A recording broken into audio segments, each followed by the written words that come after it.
This is the 1% Doctor, a podcast that takes you beyond the white coat, diving into unique stories and passions that drive top doctors in their specialties. We explore their journeys, what fuels their passion, and the human side of medicine, interviewing the best in the field to uncover what truly sets them apart. This is the human behind the doctor. And now, here's your host, Adam Lamb. Welcome back to the 1% Doctor podcast. Today, I have a very exciting guest. Men, listen up. There's going to be a lot of information you're going to learn today, especially for men. But here's the deal. If you're a woman and you're listening, we also need to pay attention to help guide some things with our husband. Previous podcast, we had a postpartum physician on, and at the end, I learned so much as a man that I wasn't thinking that, like, this might not be for me. This isn't my channel. But at the end of the day, we all need to have and share this knowledge and wisdom. And so Dr. Arthur Burnett, goes by Bud, we're going to call you Bud the rest of the time, is a very intelligent man, very accomplished man in the space of men's health. And so I'm very excited to get this conversation going. But before we start, thanks for being on the show. But one of the first questions I have is, tell us what made you decide to get into medicine? What was that time in your life? Like, when did that trigger hit and you started pursuing the path? Tell us a little bit about that. Well, glad to share that with you. And just first, let me just thank you for allowing me to be part of this program. Certainly delight to join you. And I hope this will be a program that'll be of great benefit to the audience. Yeah. Thank Let's you. jump into things. The reason I got into medicine, I think, was nothing too spectacular. Just having a sense of who I was, I guess, in my teenage years, just kind of a sense of what the different professional endeavors there might be out there. Somehow just exposures here and there, seeing medicine, maybe in the media, a couple of distant family friends who are physicians, and seeing the role that physicians play in our society, which is enormous responsibility, but also something that has impact. And just knowing that I had some aptitude for science, wasn't afraid of dissecting the frog back in high school, that sort of thing, Yeah. and just gravitated to that, and then went to medical school and surgery and urologic surgery to follow. Did you find school came pretty natural for you at, like, studying, learning, and regurgitating information? Was that kind of...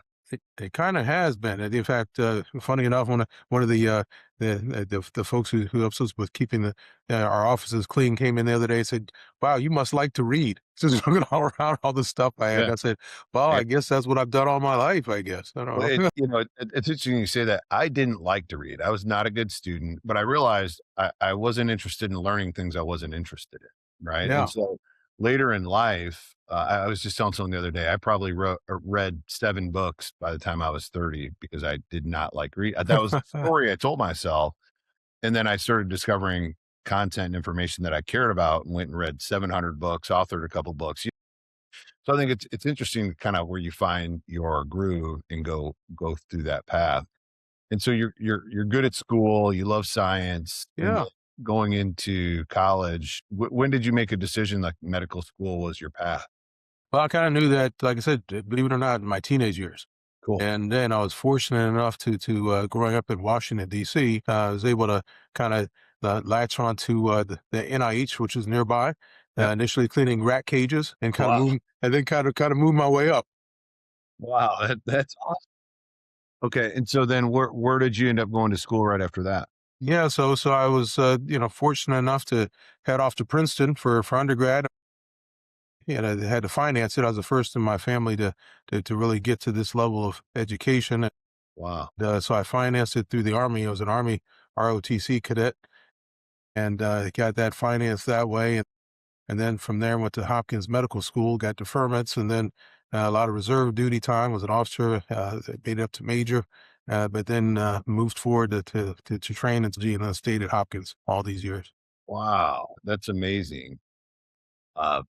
So would you say like academia it's still kind of something that the education side, it sounds like you love that as well?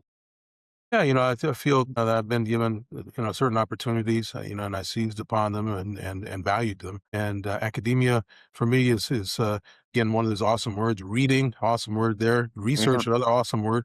I think what you and I are both saying is find your group, find what inspires you, find what really makes sense to you. And if you just have an inquisitive mind and you're curious, man, that all these things just make sense. Yeah, they do. I can't shut my brain off, because I think we all should be lifetime learners, especially in the medical field. I think the doctors that continue to learn, continue to have success, and continue to have great impact, which is super important. And things are always changing, right? So science is changing. Information. I'm sure some of the things from when you started to where they're at today, and research and studies and stuff like that, which has probably led you down the path that you've been down. Let's talk about the urology space and Yeah. some big things that you're passionate about and what you're doing in that area. Yeah, yeah. So I got inspired early in my training careers. I've been here at Hopkins more than 40 years. And, back in my training years in the 1980s, I was really, really dismayed about even as urologic surgeons, and we're supposed to be male doctors. I don't think we really understood aspects of male sexual dysfunction, men's health that well. I think we were really technical oriented and we just kind of accepted that we didn't have answers. And so embarked upon changing some of uh, customs, I guess, if you will, or thought processes. I got involved with research and figured out the science of nitric oxide and penile erection. That was a foundation for Viagra. I wrote extensively on that, contributed scientifically with all of that, and then it built upon that, both as a clinician and as a scientist, to work toward better men's health. One of the things I see I'm interested to get your feedback on for men, and I've heard physicians say, actually, I quote, every man over 40 should be on a daily low dose tadalafil. Yeah. I'm curious to hear your feedback. What are your thoughts on like men getting on? 'Cause I think a lot of guys, again, there's a stigma to like, oh, I don't have a problem down there, but there's also some other benefits. I'm curious to hear your feedback just on some of the stuff I've looked into in that space. Like, what are your thoughts on men and daily low dose tadalafil? Well, I think there's one piece of a bigger story about how men approach their best sexual and general health, and we can kind of take a deeper dive into all of that in a moment. But I think that yes, it's been a delight to me that some of our early discoveries have led to a true intervention that's been scientifically established, FDA approved as a therapy that does help with erections, and so I support that. As far as taking it daily, I think that is potentially advantageous for convenience sake, but whether it really makes a better erection than just taking it on demand, I would have to clarify that that evidence is not entirely clear. Yeah, But if it helps a man respond, hallelujah, go yeah. for it. Well, I think Yeah. some of the argument too, or not even the argument, but why beneficial is like lowering blood pressure, being prostate protected, potentially helping with BPH symptoms, and obviously with the nitric oxide that you mentioned earlier, like having a better blood flow in general for men. And so it was just something interesting. I haven't gone down the rabbit hole on that, but it's a topic, and I've been in the men's health, or I'd say health optimization space for 15 years Yeah. Yeah. on the athletic side more so. And so it's one of the topics that gets brought up for Yeah, I think so. And I would say that I think there's, it's a good rationale for it. I think there's a lot of theoretical basis for everything you just said. yeah, I don't want to sound overly critical, but it'd be great to see how scientifically we are achieving the goals we think we're saying with many things. yes, Again, just to make sure that we're being true to our patients about what really works and what doesn't, and certainly not stifling any other discoveries to come, thinking we've achieved everything with right, just the pill now. There's right. more discoveries to be made about optimizing our cardiovascular health and our penile vascular health. Yeah, talk about that. I think another one too that's always stood out is like cyclists, right? Yeah, Of continued pressure on that area that can decrease blood flow. I've met a lot of guys that are triathletes or big time cyclists and have struggled with some of that. And maybe there's the physical side, but I've also seen, men too with the psychological side, right? yeah, What we call like stage fright or bedroom anxiety or whatever it might be. So there's the psychological side. Let's unpack a couple of those things because there's like because you know this, like the pill may not always solve the problem. There may be something deeper in there on the psychological side too. But share with me some of the stuff that you've seen and yeah. experienced. Well, I'll unpackage some of that. The running joke, of course, is that, men, that little transistor radio, just turn it on and off, and the women have like all these different buttons you got to Yeah. push and Right. go in different directions with it. But, I'd have to say men are as complex as women are. Yes. And perhaps we've minimized that thought over many years. So, having sexual experiences, having sexual performance is a mind body situation. It involves a lot of stuff going on. And we can't just say, to a man, get an erection or not, and that's all you need to do for sexual performance. So, within that, there is kind of anxieties, there's performance issues, there's interpersonal relationship factors, health factors, a variety of health factors. You can just see, you throw all these things into an equation, and there's a lot of complexity in all of these sort of things. So addressing all these things makes sense. I think that obviously there are a variety of factors I think we all can work on, which we touch on. But my overview is just that let's treat men as true human beings, that they're complex individuals, and there's a lot that goes into every sexual situation and experience. Yeah, an interesting story. I had a client of mine who's like special forces. I mean, this guy, like, he's out doing missions, getting shot at. He's had guns to his head, like crazy, high levels of stress, anxiety. But with like new fiance, would have a little bit of performance stuff, and he was struggling. He was, you'll know better than I do, like the direct injection option, Sure. like a Viagra or a Cialis, trying some of these things, and I was explaining to him, like, there could be a little bit of anxiety, performance anxiety, or even, we talk about mood, right? If my wife and I just got in an argument, I'm probably not going to be ready to go sometime, like, just where the brain is at in the moment. Sometimes it's interesting from, like the drug versus some of the psychology behind it. And I think, some of the drugs available today can help figure out maybe what pathway might be the issue, or even conversations around like pelvic floor. I had a pelvic floor therapist, a doctor on here, who's talked about all these different movements and, you know, almost like adjusting the area to increase blood flow. And there's all these different mechanisms, shockwave therapy, some of these things. I'm just, curious your feedback on some of this stuff. Maybe if there's men listening that they're struggling and maybe they're only pursuing one path, or Yeah. they're scared to even pursue the path because they think there's some stigma, they're less of a man or something, something silly like that. But, you know, what are some of your thoughts on some of those things, and maybe your holistic approach or idea behind some of that? Yeah, I think the holistic approach makes a lot of sense. I think as we learn more in the medical field, things that we just kind of attributed in the past to, yeah, this guy's just got some, stress, anxiety, or psychological issues. I mean, there may actually be various hormones and chemicals in our body that explain anxiety, explain different performance issues. We know that epinephrine, adrenaline, with that sympathetic nervous system, fight or flight kind of response, it does have a real scientific basis to some of this stuff.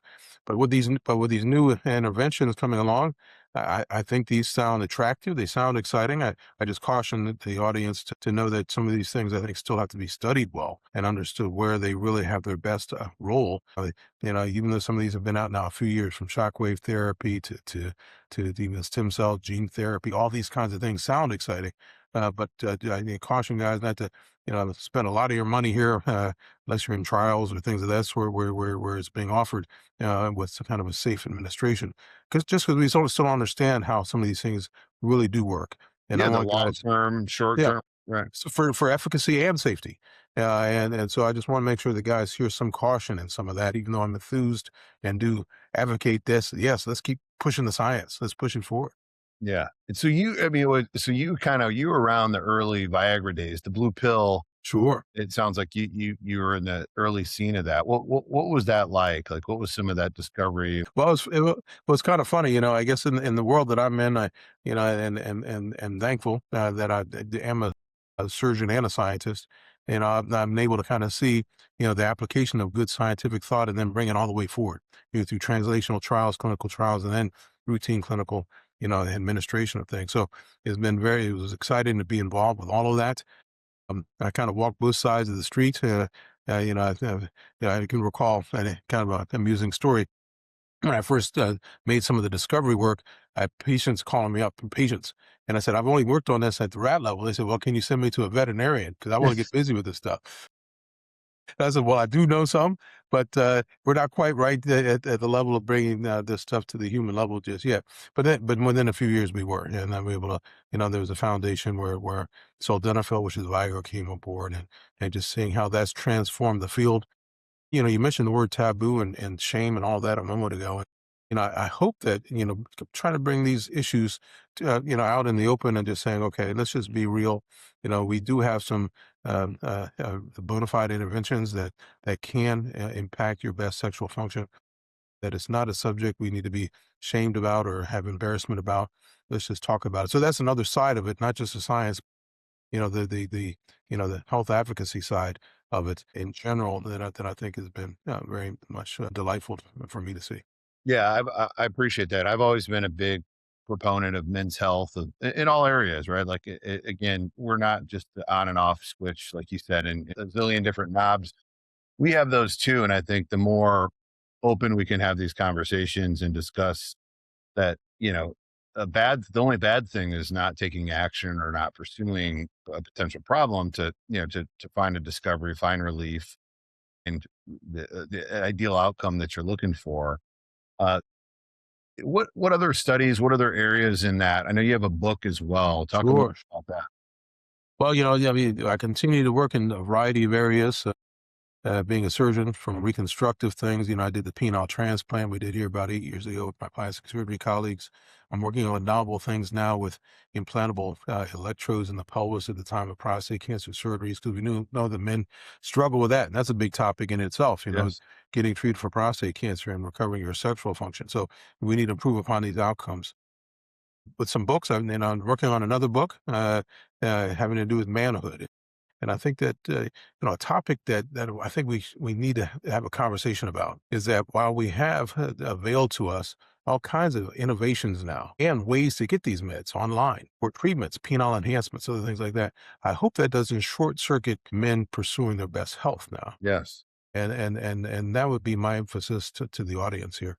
That while we may be in that age now where we think we've got it all, and you just don't even need to see a doctor if you're a man, if you can just quickly access a treatment, please don't think that is necessarily the right thing to do. Because I want men to be healthy in all respects. Yes. In terms of your general health, your mental health, there are a lot of things that men we have that are not symptomatic, and you probably should go get a checkup to make sure you don't have hypertension, cholesterol problem, some other kind of condition that silently is changing your body, and then it's too late to address it.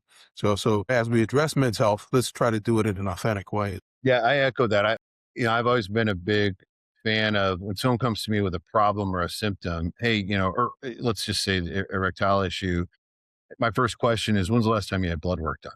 And a deep dive hormone panel. What does your testosterone look like? What's your LH look like? FSH or SHBG? What are estrogen? What are some of these things? Well, I haven't done that before, or I haven't done that in 10 years. And it's like, well, let's start with some diagnostic, because the opportunity to see some other things, like you said, or when's the last time you had your blood pressure read? Oh, I haven't done that in 5, 10 years. I'm fine. Or I walk every day, or I go to the gym regularly. So it's like they think they're checking the box, but still, again, let's look at the whole system in itself. Again, could still solve that particular problem that they might have, but we might uncover some other things that could be problems in the future, or problems that aren't really symptomatic yet today, that we want to, start addressing, and for men's health. And sometimes, like you mentioned, manhood, I think in society, sometimes we're like, God, they're tough, they're fine, figure it out. And I think, what I've felt, I believe, men are supposed to lead our home. We're supposed to lead our families. We're supposed to lead. And in order to lead well, I got to put me first, because Hmm. the highest version of me is the greatest leader. The lowest version of me is not, right. And and Right. and, and I think, as it pertains just across society, of men stepping up saying, hey, I got to take care of my health. The more fit version of me, the healthier version of me, the better slept, better mood, the better emotional intelligence version of me is always going to be the best version to show up. And so I think that, I've been pressing that in men for, well over a decade, because I think that stuff matters. And as we do that, we start discovering certain things about ourselves that could be leading to a couple of these symptomatic things, which is, why I mentioned the psychological side of having erectile issues or something like that, versus, and maybe the pill is the solution, but there also might be, when you look at the mirror, what do you see? Do you love that guy or do you hate that guy? Right. And so I want to get you, hey, if I can get you to start loving you, guess what you're going to do more of? You're going to love others. Because if you don't know Yeah. how to love yourself, it's a tough way to start to love other people and love your community and love society and serve and give and all these kind of things. So I know that's a greater conversation, but I believe it starts with making a decision to know that, hey, as a man, I matter. As a man, I need to take care of me so that I can take care of we and have that responsibility not as a burden, but as an opportunity. Well, Right. yeah, I agree with that, and aligned with that is the message that I think we need to try to convey more and more these days. That not all men have to just be the alpha man. Not Right. all men have to just be accepted as being the Marlboro man. We're all men, no matter our background, our size, our shape, our beliefs and what have you. I think we need to celebrate all men Yes. and celebrate all men for what you are, and just be authentic about who you are Yes. and know that have confidence in who you are and not some sort of ideal. I think and that goes on the lines of your physical conditioning. That goes on the lines of some sexual prowess. All too often you hear unfortunate things like, oh, 25-year-olds are told they need to be taking Viagra. The girlfriend wants them to keep an erection for 2 or 3 hours or some ridiculousness, or my penis needs to be 10 inches long because I saw that somewhere in a porn. I mean, Right. these are standards that I think are just extraordinary, and perhaps are creating more anxiety in men than we Yes. than we need to have. And then we need to say, those are just kind of embellished things that are just done in ways maybe to create some sort of media sensation, but this is not real. And so I think we just need to get in touch with our real selves a little bit more Yeah. here. Yeah. I agree with that 100%. And that's kind of going back to what I was saying is like loving you. And if there's something about you you don't love, you could change it too. And you might love yourself a little bit more, but don't dislike, if you're not 6'2" and you think anyone under 6 feet, like whatever that might be, like I look at it as like God created you the way he created you. You got to do everything you can to love you and show that because that's how you lead by example as other men. I think there's a potential that we want to continue to pursue as men too, and not getting distracted by all the social media scrolling, ideas of things that maybe aren't important or don't exist. In reality, again, the media or the internet is put those at the highest level of what seems to be important when it's not, and Yeah, then we're yeah, constantly chasing something that's not real, only to be disappointed and disconnected with the authentic version of who we are, right? And so I absolutely. think that's super important. And action steps can be taken. I mean, accepting yourself for what you are is good, but at the same time, fortunately, we're perhaps in a position, my being a urologic surgeon, a men's health specialist for years and years, is to say, let me try to guide you well with good action steps. Yeah, Good action steps are, and I'm sure you have the same thoughts about, physical fitness and avoiding activities that may be unhealthy, cigarette smoking, excessive alcohol consumption, perhaps not the best diet, maybe even, getting your right rest and sleep. Sleep deprivation is important. So all these things I would have to say, in addition to just being authentic, yeah, I think there are some real wisdom out there with some things that we all can do better to be the best the people that we are and live for a long time, be there for our loved ones. yeah, I totally agree. And even, it's funny. I used to hate the idea of like, meditation or mindfulness, some of those things I was like, that's sissy stuff, but it isn't. And and working with a lot of, again, whether it's the alpha guy, just too busy, but reality is like when you slow down and reconnect with yourself, Yeah, you just have that quiet time to yourself, you start actually seeing some of the things that you might be suppressing, and then that stuff kind of comes forward, and then it allows you to maybe deal with it where instead of just pushing it down, and so it was interesting. I never thought I was like, I don't have time for that meditation stuff, but even, every day I try to just, even if it's just 10 minutes midday, recollect myself, get my breathing right, get my heart rate right, and realizing, I love cars and racing, and I always use a race analogy. Every race car has to pit, right? yeah, And so if you don't pit, you won't finish the race. And sometimes that pit is a surrender too, to whether we're going back to the topic of erectile dysfunction, to just reach out to your physician, or get in touch with a great urologist. Start taking action into your health to get things checked out. Prostate, regular, those exams. As I'm 46 years old, I'm probably due for mine, and all these kind of things as men, again, because I think of it as the best, healthiest version of me is going to be the best version to help lead my family, lead my community, lead my business, and all these kind of things. And that, a lot of guys, maybe their ego's in the way of, they're like, I'm fine. I don't need that. But an unexpected, a tire blows or the engine blows. And then what happens? Who's going to be there to finish the race for you? And so I think that proactive health is so important as it pertains to men's health, that we take care of ourselves that way. And we need to do a better job of that, because we don't. The women that let off saying, women, listen up. Ladies and women, thank you for supporting us men. But men, you can take a little bigger role yourself too. So yeah. So talk a little bit about, if someone wanted to find out more about you, find out more about your book. Yeah. Where could we look at that? Yeah. So I'm Arthur Burnett. Gosh, I'm all over social media with all the different, ways to be connected there. I'm a surgeon here at Johns Hopkins here in Baltimore, Maryland, easily. So know that those are access points. I've got a couple books out there. One I'm in the production doing, which we're talking about, kind of the authentic male kind of thing, and books on Amazon. So I'm certainly a strong advocate here of men's health, prostate health, and also just what are aspects of our penile health, keeping our sex lives alive with good science and good advances in the field. So I can be looked up, and those would be ways to get a hold of it.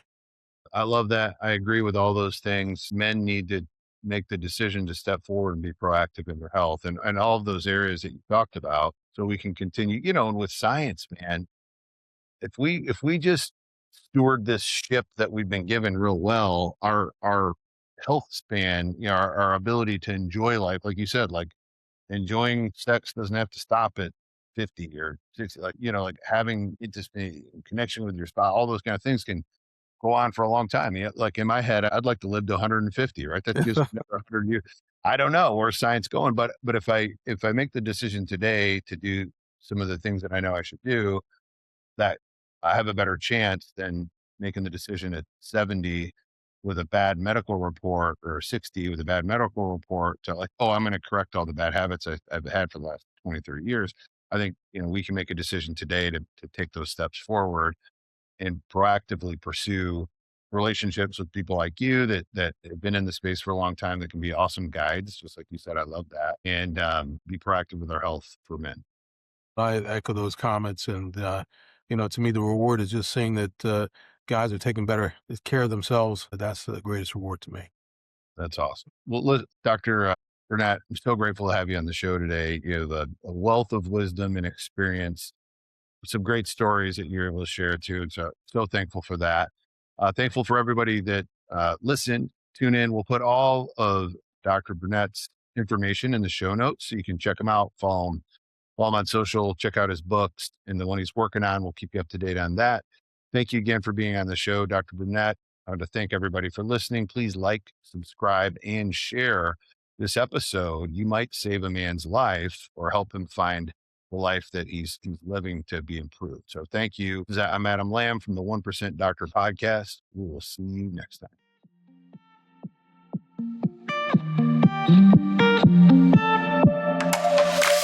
Thanks so much for tuning in to this episode of the 1% Doctor. Please be sure to subscribe to the show, where you're able to consume more podcasts, get more value, and learn more about doctors potentially just like you. Please tell a friend, review the show, and we'll see you in the next episode.